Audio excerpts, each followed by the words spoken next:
आपल्या परिसरामध्ये आज नवमतदार नोंदणीचा कार्यक्रम जो राष्ट्रीय कार्यक्रम आहे, हा कार्यक्रम सरकार राबवत असतानाही आम्ही आमच्या पक्षाच्या माध्यमातून नानाभाऊ श्यामपुरे या क्षेत्राचे लोकप्रिय असे आमदार यांच्या नेतृत्वामध्ये पूर्ण मतदारसंघामध्ये राबवत आहोत.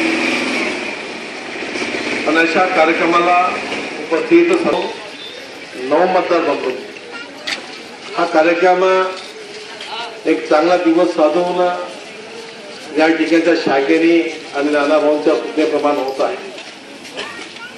या ठिकाणी आम्ही सर्वजण या देशात ज्याला लोकशाही प्रधान देश म्हणतो, हा लोकशाही प्रधान देशामध्ये राहणारे नागरिक आहोत.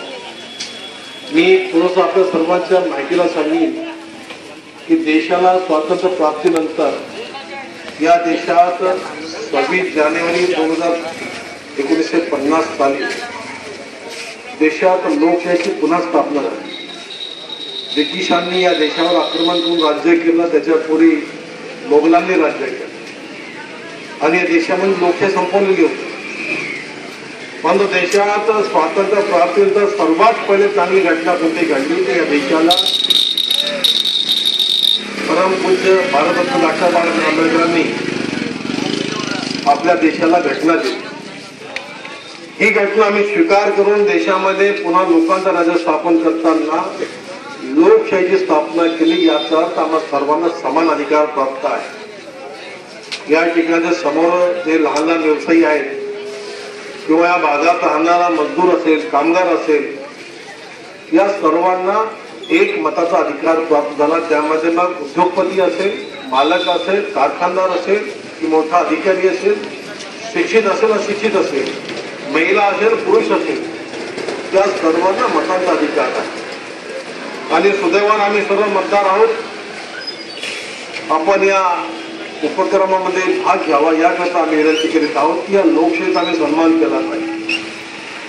देशामध्ये लोकशाही अजून बळकट झाली पाहिजे. मी लोकसभेतून पाहतो तेव्हा मला याचा जाणीव होती, याचा आम्ही अनुभव घेतो. लोकसभेतल्या मोठमोठ्या नेत्यांची भाषणे ऐकताना मला जाणवलं त्या ठिकाणी की अमेरिकेतही लोकशाही आहे, भारतातही लोकशाही आहे. अमेरिकेची लोकशाही श्रीमंती लोकशाही आहे, भारताची लोकशाही गरिबी लोकशाही आहे.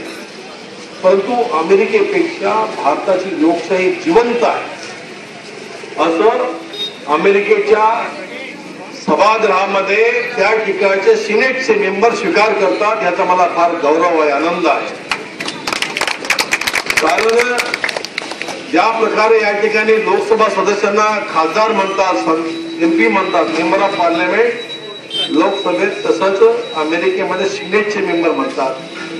आणि या सिनेटच्या मेंबरनी मान्य केलेलं आहे की भारताची लोकशाही अमेरिकेपेक्षा सक्षम आहे, सबळ आहे, मजबूत आहे आणि जनताभिमुख आहे.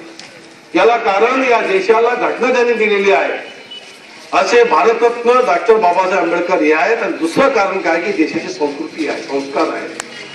या मातीमध्ये अनेक वर्ष या देशावर राज्य करणाऱ्या ब्रिटिशांनी, या देशावर राज्य करणाऱ्या मोगलांनी देशाची लोकशाही संपवली होती. परंतु 1100 वर्षानंतरही या देशातील जनतेने लोकशाहीचा सन्मान करून पुन्हा लोकशाहीची स्थापना केलेली आहे. याचा अर्थ असा आहे की या देशाच्या नागरिकांच्या अंगामध्ये, रक्तामध्ये, मांसामध्ये, हाडामध्ये, मातीमध्ये लोकशाहीचा गंध आहे. हा आम्ही ओळखला पाहिजे.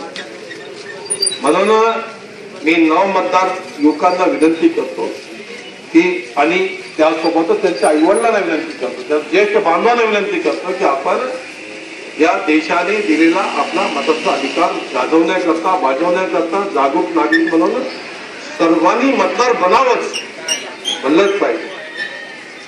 आणि यापुढे सांगतो बंधूंनो, देशामध्ये एक नवीन कायदा बनणार आहे. तो म्हणजे मतदानाचा अधिकार, यावर सरकार विचार करते. आम्ही त्यामध्ये गुजरात सरकारने हा कायदा केला आहे.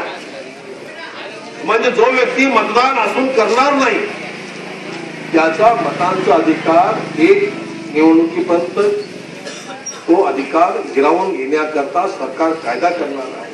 याचा अर्थ असा आहे की देशातील जनतेने आपला आमदार, खासदार, नगरसेवक, जनता जनप्रतिनिधी जो असेल, जिल्हा परिषद पंचायत सदस्य, या सर्वांना मतदान केलंच पाहिजे. म्हणून आपल्या आवडीचा, आपल्या विचाराचा, ज्याला आपण विचारसरणी, ध्येय, धोरण म्हणतो, मग तो काँग्रेस पक्ष असेल, भाजप असेल, शिवसेना असेल, जनता दल असेल, या सर्वांचे विचार ऐकून किंवा RPI का असेल, या सर्वांना समजून घेऊन सगळ्यांनी मतदान करावं. 100% लोकांनी मतदान करावं असा कायदा देशामध्ये यायचा विचार चालू आहे. म्हणून कमीत कमी कायदा येईल तेव्हा येईल, पण या देशाची लोकशाही जिवंत ठेवण्याकरता की भविष्यामध्ये कधी आपला अधिकार आपण गमवू नये हा विचार मनामध्ये घेऊन आज पवित्र दिनी आपण सर्वांनी मतदार नोंदणीमध्ये भाग घ्यावा ही विनंती आपल्या सर्वांना करीत आहे. या ठिकाणी मी लोकसभेमध्ये 3दा आहे. आपण सर्वांनी मला 3दा निवडून दिलेलं याची मला जाणीव आहे. मी लोकसभेत बसवून आपल्या भागातीलच नाही तर देशातील गरिबीचं चित्र पाहत असतो.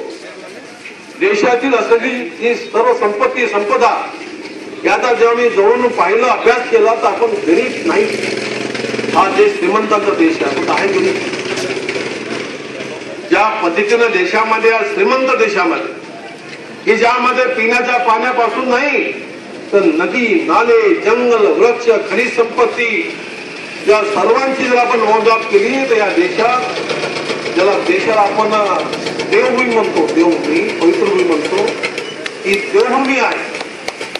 या देशामध्ये भगवान राम, भगवान कृष्ण जन्मले, भगवान गौतम बुद्ध जन्मले, भगवान महावीर जन्मले, या देशामध्ये गुरु नानक जन्मले. अशा महान थोर वीरांचा, देवांचा देश. या पवित्र भूमीमध्ये श्रीमंतीला कुठंच कमतरता ठेवलेली नाहीये, पण सरकार लुटत आहे.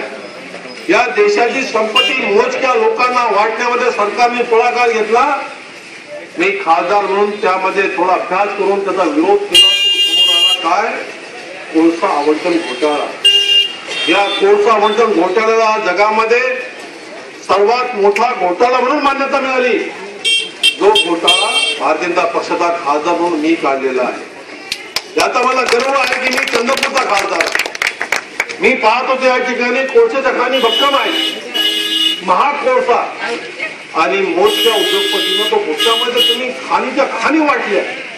त्याचा विरोध मी केला. गेली 6 वर्ष विरोध करून दाखवलं ही संपत्ती या गरीब जनतेची आहे, देशाची आहे, ती वापस घ्या. आणि आज आपण पाहिलेलं असेल या देशाची श्रीमंती ज्यामध्ये जडलेली आहे ती खनिज संपदा.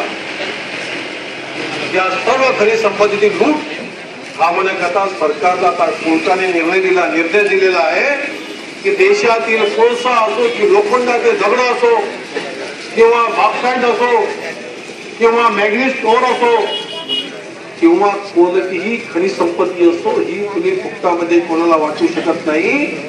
ही देशातील 1 ते 25 कोटी जनतेची संपत्ती आहे. याला लिलाव करणं हाच एक मार्ग आहे. मला देशाची गरिबी संपवण्याचा मार्ग तोच दिसला. ही संपत्ती देशाकरता तुम्ही विका, लिलाव करा, याच्यातून येणारा पैसा गरिबाच्या गरिबीवर संपवण्याकरता खर्च करा. हा मार्ग, याशिवाय दुसरा मार्ग नव्हता देशामध्ये. आणि विनाकारण देशाला गरीब संबोधणाऱ्या लोकांचे आम्ही डोळे उघडले, ते तुमच्यामुळे उघडले. कारण तुम्ही जर आम्हाला लोकसभेमध्ये पाठवलं नसतं तर कदाचित मला हा विषय समजला नसता.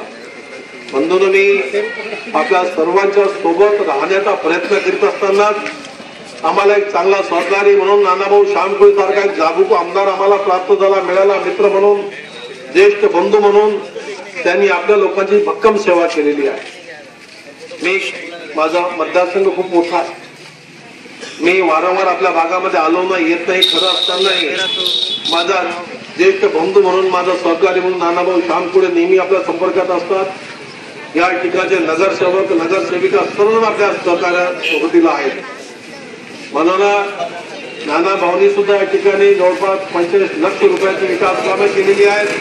हे ऐकून मला फार आनंद झाला की त्याने श्रीमंत लोकांच्या वाटामध्ये पैसा खर्च केला नाही तर गरिबांच्या वाटामध्ये पैसा खर्च केला. या ठिकाणी मी त्याचा या ठिकाणी नक्कीच गौरव केला पाहिजे. अशा गरीब क्षेत्रामध्ये गेल्या महिन्यामध्ये आलेलं पूर, 2 महिन्यापूर्वी आलेलं पूर, त्यामध्ये झालेलं नुकसान याची मला जाणीव आहे, आम्हाला जाणीव आहे. आम्ही दोघं जण मिळून यावर काम करीत आहोत. सगळ्यांना अजूनही पूरपीडित म्हणून पूर्ण सहायता मिळालेली नाहीये. आज आमची कलेक्टर चंद्रपूर यांची भेट होणार आहे एका कार्यक्रमात. आम्ही आता अष्टभुजा भागामध्ये होतो. त्या ठिकाणी लोकांनी आम्हाला सांगितलं आमच्या नावाची नोंद झाली, आम्हाला पैसा मिळाला नाही, निधी मिळाला नाही, मदत मिळाली नाही. याही भागामध्ये आम्ही आल्यावर असं जाणवलं आम्हाला. आम्ही आमची कामं केलीत, आम्ही सगळ्यांची फॉर्म वगैरे भरून दिलेली आहे. पण जिल्हा प्रशासनाचे अधिकारी काही काम चुकारपणा करत असतील किंवा भेदभाव करत असतील तर आम्ही तो खपून घेणार नाही.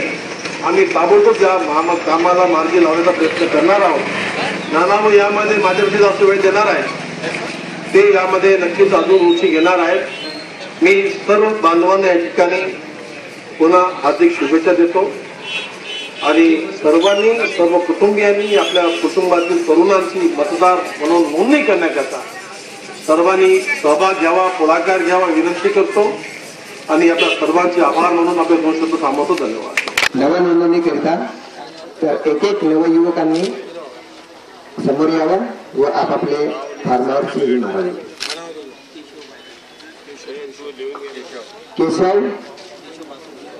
केशव बासू विश्वास.